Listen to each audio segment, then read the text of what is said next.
So అల్పపీడనం ఎఫెక్ట్తో రాష్ట్రమంతా ఓ మోస్తారు నుండి వర్షాలు అయితే పడుతున్నాయి. సో మాట్లాడే ప్రయత్నం చేద్దాం. మనతో పాటు వాతావరణ శాఖ సీనియర్ ఆఫీసర్ శ్రీనివాస్ ఉన్నారు. సార్, ఏంటి వాతావరణం సంబంధించి ఎలాంటి అప్డేట్స్ ఇస్తున్నారు? ఏ జిల్లాలకు ఎలాంటి అలర్ట్స్ ఇచ్చారు? 22వ తారీఖు మనకి వాయువ్య బంగాళాఖాతంలో ఉత్తర ఒరిస్సా, వెస్ట్ బెంగాల్ తీరాలకి సమీపంలో ఒక అల్పపీడనం ఏర్పడింది. అది తీరాన్ని క్రాస్ అయ్యి ప్రస్తుతం మనకి ఉత్తర ఒడిస్సా, జార్ఖండ్, వెస్ట్ బెంగాల్ బార్డర్లో కేంద్రీకృతమైంది. సో దీని ఎఫెక్ట్ వల్ల మనకి మొన్న రాత్రి నుంచి కూడా మనకి వాతావరణంలో తేడా వచ్చింది. మాన్సూన్ గాలులు కొంచెం యాక్టివ్ అవడంతో నిన్నంతా కూడా రాష్ట్రంలో అన్ని జిల్లాల్లోనూ కూడా విస్తారంగా వర్షాలు పడటం జరిగింది. ఒక 7-8 చోట్ల మనకి భారీ వర్షాలు కూడా నిన్న నమోదయ్యాయి. మనకి కామారెడ్డి, వికారాబాద్, సంగారెడ్డి, మెదక్ ఈ ప్రాంతంలో 5-6 చోట్ల భారీ వర్షాలు 7-8 సెంటీమీటర్ల వర్షపాతం రికార్డ్ అయింది. అలాగే ఉత్తర తెలంగాణ, ఈశాన్య తెలంగాణలోని ఇంచుమించు అన్ని జిల్లాల్లోనూ కూడా మోడరేట్ రెయిన్స్ 3 నుంచి 5-6 సెంటీమీటర్ల వరకు రెయిన్ పడింది. మన సిటీలో కూడా నిన్న 2 నుంచి 3 సెంటీమీటర్ల వరకు వివిధ ప్రాంతాల్లో మనకి క్లౌడీనెస్ ఉండింది. అడపాదడప రెయిన్స్ పట్టము 2-3 సెంటీమీటర్ల రెయిన్ పడింది. ఈ రోజు కూడా సిస్టమ్ ఇంచుమించు అదే ప్రాంతంలో ఉంది. సో ఈ రోజు కూడా మనకి ఎఫెక్ట్ ఉంది. మనం పొద్దున్నుంచి చూస్తున్నాం, మనకి కూడా ముసురు పట్టిన వాతావరణం ఉండి ఇట్లా రెయిన్స్ పడుతుంది. అయితే ఈశాన్య తెలంగాణలోని కొన్ని జిల్లాల్లో ఈ సాయంత్రం రాత్రికి కొంచెం భారీ వర్షాలు కూడా అవకాశం ఉంది. సో ఈశాన్య తెలంగాణలో ఇటు కుమరం భీం, మంచిర్యాల, జగిత్యాల, రాజన్న సిరిసిల్ల, జయశంకర్ భూపాల్పల్లి, ములుగు, భద్రాద్రి కొత్తగూడెము, మహబూబాబాదు, వరంగల్, హనుమకొండ ఈ జిల్లాల్లో 1-2 చోట్ల 7 నుంచి 12 సెంటీమీటర్ల లోపు 1-2 చోట్ల వర్షం పడే అవకాశం ఉంది. మన ఉత్తర తెలంగాణ, సెంట్రల్ తెలంగాణ సిటీలోని జిల్లాల్లో ఇలా క్లౌడీనెస్ ఈ రోజంతా కంటిన్యూ అయ్యి అడపదడప జల్లులు పట్టము, ఓవరాల్గా 2 నుంచి 4-5 సెంటీమీటర్ల వరకు మోడరేట్ రెయిన్ ఈరోజు పడే అవకాశం ఉంది. సో అల్పపీడనం వస్తే ఒకసారి మామూలుగా అల్పపీడనం వస్తే ఎన్ని రోజులు ఉంటుంది దాని ఎఫెక్ట్? ఎంత ఏరియా సంబంధించి? ఎందుకంటే గతంలో కూడా చాలా వరకు జిల్లాల్లో ఇంకా లోటు వర్షపాతం ఉందని చెప్పేసి చెప్తున్నారు. సో నిన్నటి నుంచి దాదాపు వర్షాలు పడుతున్న పరిస్థితి, మరి ఆ లోటుకు సంబంధించి జిల్లాలో ఎట్లా ఉంది పరిస్థితి? అంటే అల్పపీడనం కరెక్ట్గా ఇన్ని రోజులు ఉంటుంది అని ఏమీ లేదు. అది సముద్రంలో ఉన్నంతకాలం బలపడుతూ ఉంటుంది. సముద్రం దాటి మనకి నేల మీదకి ప్రవేశించాక గ్రాడ్యువల్గా వీక్ అయిపోతుంది. సో ఇది ఆల్రెడీ మనకి ల్యాండ్ మీదకి ప్రవేశించింది కాబట్టి రాగల 2 రోజుల్లో ఇది కూడా ఈ సిస్టమ్ కూడా వీక్ అయిపోతుంది. ఫర్దర్గా దీని మార్గం కూడా ఇటు వాయువ్య దిశలో ఇంకా తెలంగాణకి దూరంగానే పోయే అవకాశం ఉన్నందున రేపటి నుంచి దీని ఎఫెక్ట్ మనకి గ్రాడ్యువల్గా తగ్గిపోయే అవకాశం కూడా ఉంది. రేపు చూసినట్టయితే మనం ఎక్కడ భారీ వర్ష సూచన చేయలేదు. ఉత్తర తెలంగాణలోని చాలా జిల్లాల్లో రేపు మోడరేట్ రెయిన్, క్లౌడీనెస్ ఉంటుంది. 2-3 సెంటీమీటర్ల రెయిన్ పడే అవకాశం ఉంది. మన సిటీలో కూడా క్లౌడీనెస్ ఉండి కొద్దిగా 1-2 సెంటీమీటర్ల రెయిన్ ఫాల్ రేపు పడే అవకాశం ఉంది. ఎల్లుండి నుంచి ఎఫెక్ట్ పూర్తిగా తగ్గిపోయి మళ్ళీ అక్కడక్కడ లోకల్ ఫినామినా వల్ల కొద్దిగా జల్లులు పడే పరిస్థితి మాత్రమే ఉంటుంది. రాగల 5-6 రోజుల వరకు కూడా మళ్ళీ పెద్దగా సిస్టమ్స్ ఏమి కనిపించట్లేదు. సో గ్రాడ్యువల్గా ఈరోజు కొంచెం రెయిన్స్ పడి రేపటి నుంచి మళ్ళీ ఈ రెయిన్స్ కూడా తగ్గుముఖం పట్టే అవకాశం ఉంది. సో వర్షపాతం లోటుకు సంబంధించి గతంలో 33 నుంచి 10% వచ్చింది. మళ్ళీ 10% నుంచి దాదాపు 15-16% వరకు లోటు అయితే వెళ్ళిపోయిన పరిస్థితి. సో ఈ 3 రోజులుగా కురుస్తున్న వర్షాలకు సంబంధించి లోటు ఏమైనా కవర్ అయిందా? సో ఎట్లా ఉంది పరిస్థితి? మనకి జూన్ నుంచి చూసినట్టయితే జూన్ 1వ తారీఖు నుంచి మనకి జూలై 23వ తారీఖు వరకు చూసినట్టయితే ఇంచుమించు 33% లోటు ఉంది.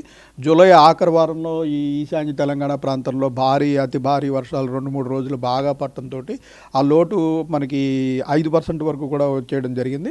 తర్వాత మళ్ళీ వర్షాలు లేవు. మనకు ఆగస్టు నెల అంతా పెద్దగా వర్షాలు లేవు. ఈ 2 రోజులు వర్షాలు తప్పించి ఈ రకమైన వర్షాలు మళ్ళీ ఆగస్టు నెలంతా లేవు. సో ఆగస్టు నెలలో బాగా మనకి ఈ లోటు పెరిగిపోయి 18% వరకు కూడా లోటు వెళ్ళటం జరిగింది. నిన్న పడిన వర్షాలతోటి కొద్దిగా లోటు తగ్గి ఈ రోజుకి మనకి 16% లోటు అయితే ఉంది జూన్ 1వ తారీఖు నుంచి ఈ రోజు వరకు. అయినప్పటికీ ఇప్పటికీ కూడా మనకి సౌత్ తెలంగాణ, సెంట్రల్ తెలంగాణలోని చాలా జిల్లాలు రెడ్లో ఉన్నాయి. అంటే -20% కంట తక్కువ రెయిన్ఫాల్ పడిన జిల్లాలు ఉన్నాయి. ఒక్క జిల్లా కామారెడ్డి జిల్లాలో మాత్రమే సాధారణం కంట అధికంగా వర్షం పడిన జిల్లా ఒకటే ఉంది.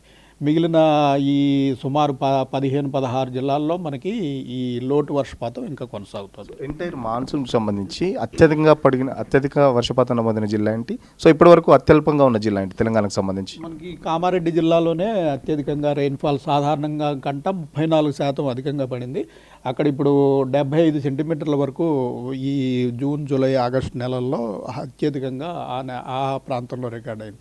మనకు లోయెస్ట్ వర్షపాతం అనేది నల్గొండ నల్గొండ జిల్లాలో నమోదైంది. నల్గొండ జిల్లాలో మనకి చూసినట్టయితే ఆగస్టు నెలలో చూసినట్టయితే 70% లోటు ఉంది. ఓవరాల్గా మనకి మాన్సూన్ సీజన్ నుంచి ఇప్పటివరకు చూసినట్టయితే 50%, అంటే సగం వర్షపాతం మాత్రమే ఇక్కడ పడింది. పడాల్సిన దాంట్లో సగమే పడింది. సో ఆగస్టు దాదాపు చివరికి వచ్చేసాం. సో సెప్టెంబర్లో ఎట్లా ఉండబోతుంది? ఇలాంటి అల్పపీడనం కానీ మీరు చెప్తున్నట్టు సిస్టమ్స్ కానీ ఏమన్నా సెప్టెంబర్లో ఎక్స్పెక్ట్ చేయొచ్చా? ఎట్లా ఉండబోతుంది సెప్టెంబర్? సిస్టమ్స్ అయితే మనకి మాన్సూన్ సీజన్లో 15 రోజులకోటి, వారానికోటి ఈ రకంగా సిస్టమ్స్ వస్తూనే ఉంటాయి.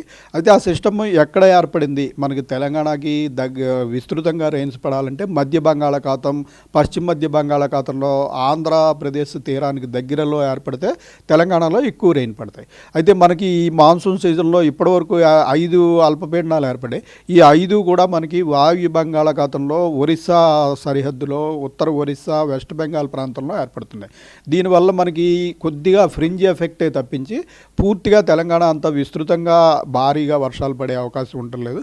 ఒక అల్పపీడనం మటుకు వాయుగుండంగా మారి తర్వాత అది వాయువ్యంగా కాకుండా పశ్చిమంగా ప్రయాణం చేయడం వల్ల మధ్యప్రదేశ్ గుండా ఇంచుమించు ఉత్తర తెలంగాణకి దగ్గరగా పోవడం వల్ల జూలై ఆఖరి వారంలో మనకి దాని ప్రభావంతో బాగా వర్షాలు పడటం జరిగింది. అదొక్కటే మనకి ఈ మాన్సూన్ సీజన్లో విస్తృతంగా వర్షాలు పడిన వారం ఏదంటే జూలై ఆఖరి వారంలో ఒకసారి మాత్రమే మనకి విస్తృతంగా వర్షాలు పడాయి. అలా లేని ఉత్తప్పుడంతా మనకి అడపాదడపా ఇలా ఫ్రింజ్ బెనిఫిట్లు చివరిలో ఉన్న ఎఫెక్ట్ వల్ల కొద్ది వర్షాలే మనకి నమోదవుతున్నాయి. సో ఎల్నినో అంటున్నారు, సూపర్ ఎల్నినో అంటున్నారు. సో దేశవ్యాప్తంగా వేరే రాష్ట్రాలతో పోల్చుకుంటే తెలంగాణ పరిస్థితి ఏంటి, ఎట్లా ఉంది అసలు? మనకి ఈ ఎల్నినో పరిస్థితుల్లో వర్షాలు పూర్తిగా పడకపోవటం ముందు కొన్ని చోట్ల ఎక్సెస్ రెయిన్ఫాల్ కూడా పడిపోతుంది. మనకి చూస్తే ఇప్పుడు వాయువ్య బంగాళాఖాతం ప్రాంతంలో మనకి కంటిన్యూస్గా ఈ ఒకే ప్రాంతంలో ఈ అల్పపీడనాలు ఏర్పడుతున్నాయి. వీటి వల్ల చూసినట్టయితే మనకి ఈ జార్ఖండ్, ఒడిస్సా ఈ ప్రాంతాల్లో మనకి ఏర్పడిన అల్పపీడనాలన్నీ ఇప్పటికి వరకు 5 సార్లు ఇక్కడే ఏర్పడి ఇదే ప్రాంతంలో క్రాస్ అవుతూ ఉండటం వల్ల ఈ ఒరిస్సా, ఛత్తీస్గఢ్, జార్ఖండ్, ఇటు వెస్ట్ బెంగాల్, బీహార్ ఈ ప్రాంతం అంతా కూడా కొంచెం ఎక్సెస్ రెయిన్ఫాల్ పడిన ఈ అవకాశం సిచ్యుయేషన్ ఉంది. వేరే సౌత్ ఇండియాలో మటుకు పెద్దగా మనకి ఈ పశ్చిమ మధ్య బంగాళాఖాతంలో ఈ ప్రాంతంలో సిస్టమ్ ఏర్పడి ఇది ఇలా ఆంధ్రప్రదేశ్ మీదుగా క్రాస్ అయిపోతున్నప్పుడు మనకి తెలంగాణ అంతా కూడా విస్తృతంగా రెయిన్ పడే అవకాశం ఉంటుంది. అయితే ఇంతవరకు ఒక సిస్టమ్ కూడా ఈ ప్రాంతంలో మనకి ఫామ్ కాలేదు. సో ఇక్కడైతే మనకి ప్రస్తుతం ఎక్సెస్ రెయిన్ఫాల్ కూడా ఉంది. హైదరాబాద్ సంబంధించి హైదరాబాద్ పర్టికులర్గా హైదరాబాద్లో కూడా దాదాపు 2 రోజుల నుంచి పొద్దున రాత్రి కూడా వర్షాలు కురుస్తున్నాయి. సో రేపు ఎల్లుండి ఎట్లా ఉండబోతుంది హైదరాబాద్ సంబంధించి? హైదరాబాద్లో ఈరోజు మనకి ఈ ముసురు పట్టిన వాతావరణం ఉంది, కొంచెం రెయిన్ పడుతుంది. అయితే భారీ వర్ష సూచన ఏమి లేదు. 2 నుంచి 4-5 సెంటీమీటర్ల వరకు ఈరోజు వివిధ ప్రాంతాల్లో మ్యాక్సిమం పడే అవకాశం ఉంది. రేపటికి ఎఫెక్ట్ ఓవరాల్గా స్టేట్ మీద తగ్గిపోతుంది, అలాగే హైదరాబాద్ మీద కూడా తగ్గుతుంది. రేపు క్లౌడీనెస్ కొనసాగి మళ్ళీ కొంచెం టెంపరేచర్లు పెరిగితే లోకల్ ఎఫెక్ట్, అక్కడక్కడ జల్లులు పట్టము, ఇటువంటి సిచ్యుయేషనే రాగల 4-5 రోజుల వరకు ఉండే అవకాశం ఉంది. చూస్తున్నారు కదా, ఖచ్చితంగా ఏదైతే ఇప్పటికీ ఎల్నినో ఎఫెక్ట్ అయితే కొనసాగుతుంది. మిగతా రాష్ట్రాలతో పోల్చుకుంటే తెలంగాణలో కూడా దాని ప్రభావం అయితే బాగానే ఉందని చెప్పేసి చెప్తున్న పరిస్థితి. సో వర్షపాతం సంబంధించి ఇప్పటికీ 16% వర్షపాతం లోటులో ఉంది.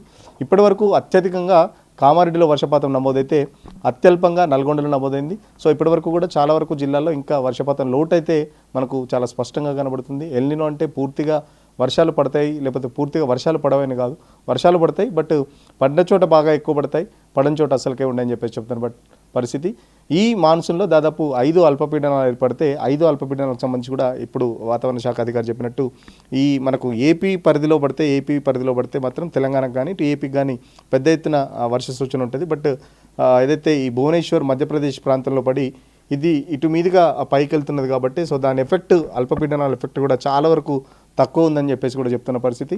సో మళ్ళీ రేపటి నుంచి సాధారణ వర్షపాతంతో పాటు సాధారణ ఉష్ణోగ్రతలు నమోదవుతాయి. సో డ్రై స్పెల్స్ కూడా కంటిన్యూ అవుతుందని చెప్పేసి చెప్తున్న పరిస్థితి. అల్పపీడన ఎఫెక్ట్ ఇప్పుడే తీరం దాటింది కాబట్టి రేపటి నుంచి మళ్ళీ తెలంగాణలో మామూలు ఒక మోస్తా నుండి మామూలు వర్షాలే పడతాయని చెప్పేసి చెప్తున్న పరిస్థితి. హైదరాబాద్లో కూడా అక్కడక్కడ చిరుజల్లులు మాత్రమే పడే అవకాశం ఉంది.